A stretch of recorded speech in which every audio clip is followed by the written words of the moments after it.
Okay, now it's time to play, which is exactly what we'll do in this final lesson of the 4 introductory ones of the percussion instruments.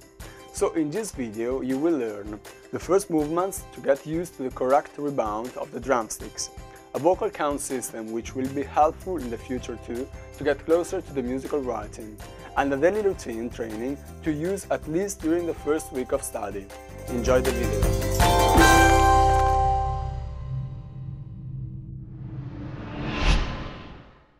Imagine a basketball player who bounces the ball on the ground.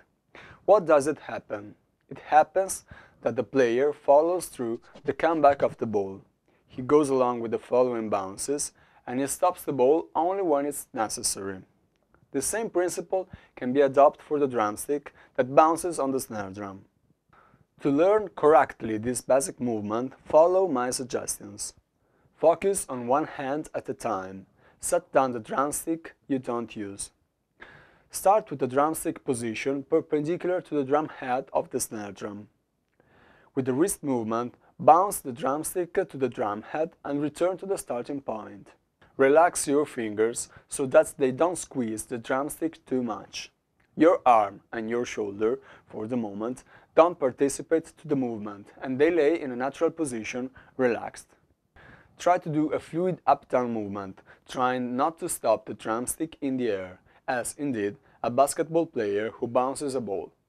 Every time you stop the fluency of the movement, you create a twitch that affects the sound too. Avoid all useless movements, like lifting the drumstick before the stroke. If you return to the starting point for the moment, it isn't necessary to lift anything. Well, thanks to this experience, you now know what a big favor Mother Nature does to all percussionists. Rebound, actually. Now turn the metronome at 60 BPM, that's to say the speed of the seconds. Start counting 1, 2, 3, 4, coordinating your voice with the metronome beats. Force you to count in English, even if your pronunciation, like mine, isn't perfect, because you will find out that this Anglo-Saxon system will be very useful also for what you are going to do very soon. Now, focusing on one hand at a time and always counting aloud, start coordinating the bass movement we talked before with the metronome beats. Every time you arrive at 4, start again, counting from 1 without stopping the strokes. Do this exercise for at least 2 minutes and then change your hand. 1, 2, 3, 4. 1, 2, 3, 4. 1, 2, 3, 4. 1, 2, 3, 4. 1, 2, 3, 4. When you finish this first exercise, you have to play 2 strokes for each beat. Also this time use one hand at a time. And count in this way. 1 and 2 and 3 and 4 and.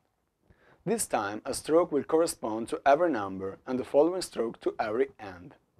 Also for this exercise, practice 2 minutes per hand.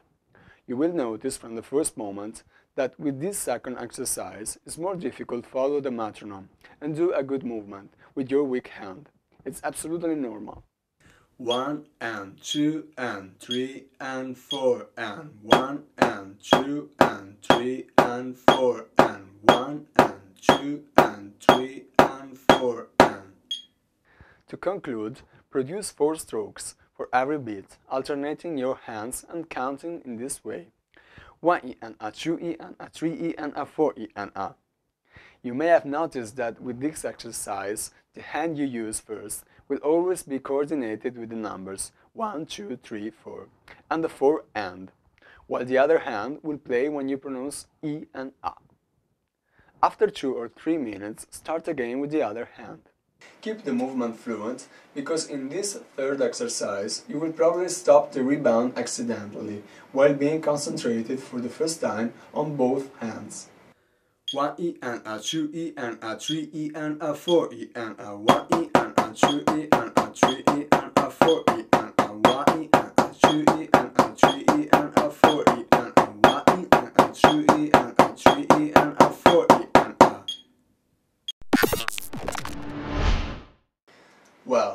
have learned how to move your hands correctly.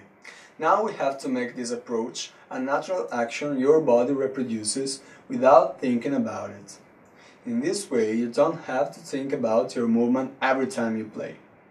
The only way you can teach your body the correct movements for the musical practice is the practice itself, actually.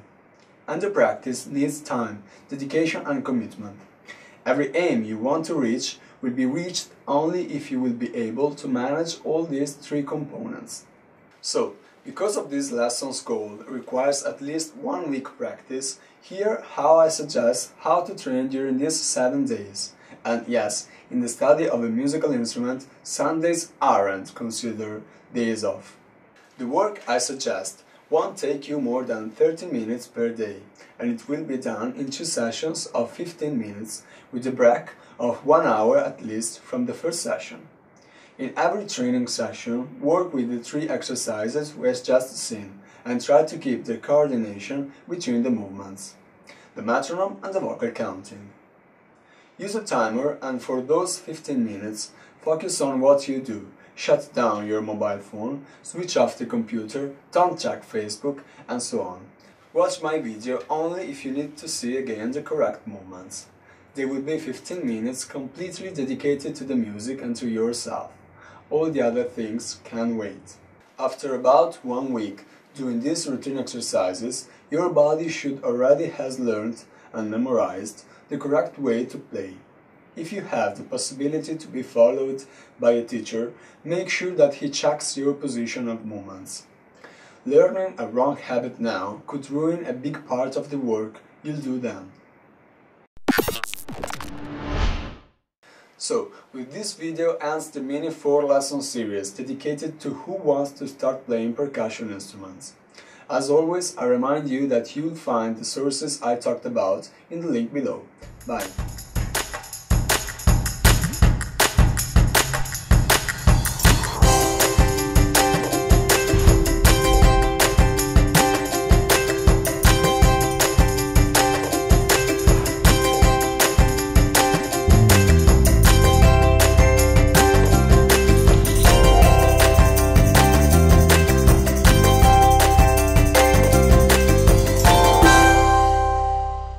Final question. Have you ever thought about the importance of a well-done gesture to play percussions? Have you ever followed a daily exercise routine to learn playing some musical instrument? Leave a comment.